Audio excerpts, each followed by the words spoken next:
29th March இன்னைக்கு ஏசப்பா உங்களை பார்த்து சொல்றது என்னன்னா, கோபம் மன்னிப்பு. மனுஷனுடைய விவேகம் அவன் கோபத்தை அடக்கும், குற்றத்தை மன்னிப்பது அவனுக்கு மகிமைன்னு நீதிமொழிகள் 19:11 சொல்லப்பட்டிருக்கு.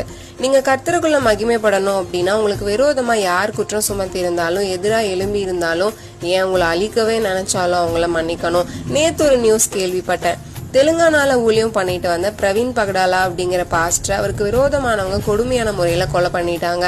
அவரோட மனைவி அந்த இறுதி சடங்குல சொன்ன விஷயம் என்ன தெரியுமா? நாங்க பழி வாங்குறதுக்காக இங்க இல்ல, அவரோட ராஜ்யத்தை பிரசங்கிக்கவும் கற்பிக்கவும் தான் இருக்கோம், எல்லாரையும் மன்னிக்கிறோம் அப்படின்னு சொன்னாங்க. இவ்வளவு கடினமான சூழ்நிலையிலும் இப்படிப்பட்ட வார்த்தைகளை அவங்களால சொல்ல முடியுது அப்படின்னா எந்த அளவுக்கு அவங்க ஆண்டவருக்குள்ளாக வாழ்ந்திருப்பாங்க.